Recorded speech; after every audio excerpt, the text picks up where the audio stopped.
આણંદ નજીકના વલાસણ ખાતે આવેલ વલાસણ કેળવણી મંડળમાં છેલ્લા કેટલાક વર્ષોથી રાજકીય પીઠબળ ધરાવતા નેતા મહેશ પટેલ દ્વારા માનદ મંત્રી પર રહી એકહત્તુ શાસનના ચોકા રચાતા કેટલાક સમયથી વલાસણ ગ્રામ વિસ્તારમાં સંસ્થામાં કુછ તો ગડબડ હૈની આશંકાની ચર્ચા ઉઠતા આજે સવારે 11 વાગ્યાના અરસામાં જાગો ગુજરાત અભિયાન હેઠળ સ્થાનિક જાગૃત નાગરિક જીતેન્દ્રભાઈ ઇનામદારે સ્થાનિક ગ્રામજનો સાથે શિક્ષણ મંડળ સંસ્થા ખાતે પહોંચી આવેદનપત્ર આપ્યું હતું।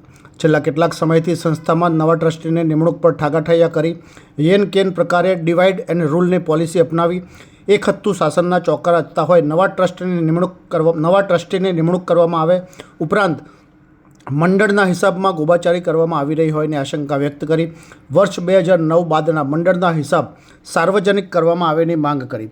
જો ત્વરિત નિર્ણય લેવામાં નહીં આવે તો સરદાર પટેલના માર્ગે આંદોલન કરવાની ચીમકી ઉચ્ચારતા ગ્રામ વાતાવરણ ગરમાવા પામ્યાનું જાણવા મળ્યું છે। જે સાથે સદર મામલે ચેરિટી કમિશનર તથા શિક્ષણ વિભાગમાં રજૂઆત કરવામાં આવશેનું જીતેન્દ્રભાઈએ જણાવ્યું હતું। જો કે આ મુદ્દે સંસ્થાના માનદ મંત્રી મહેશ પટેલે લૂલો બચાવ કરતા જણાવ્યું હતું કે સંસ્થામાં કોઈપણ જાતની ગરબડ છે જ નહીં અને ટ્રસ્ટીની નિમણૂક આગામી સમયમાં લેવામાં આવશેનું જણાવી ગોબાચારીના ઉઠેલ સવાલ પર દુઃખે પેટ કૂટે માથુંનું જણાવી હાથ ખંખેર્યા હતા। મારું નામ જીતેન્દ્ર એસ ઇનામદાર છે। હું વલાસણ ગામનો વતની છું। છેલ્લા 40-45 વર્ષથી સુરતમાં રહું છું। વલાસણ સતત મારી અવર જવર ચાલુ છે। સોશિયલ એક્ટિવિટી સાથે જોડાયેલો છું। જી આવેદનપત્ર આપ્યું એના ગઈકાલે એક પ્રેસ કોન્ફરન્સ મેં આણંદમાં કરી હતી।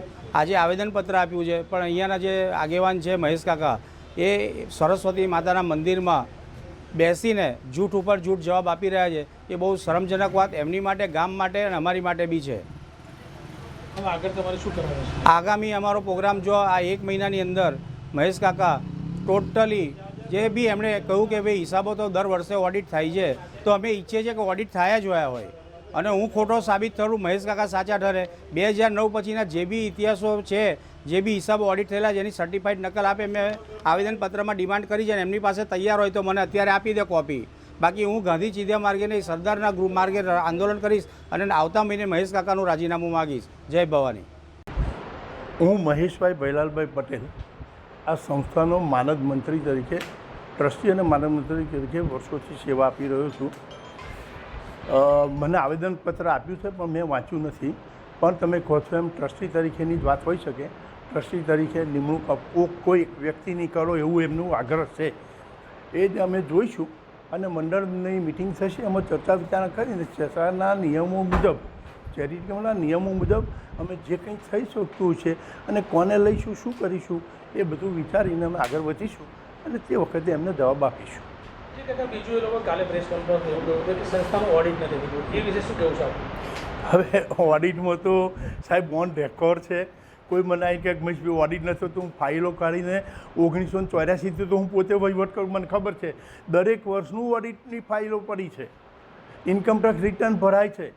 અને સાથે સાથે તમને કહું કે હમણાં રિન્યુઅલમાં અમે 12A અને ATG બંનેનો સર્ટિફિકેટ પણ અમે લઈ આવ્યા છીએ, અત્યારે પણ છે।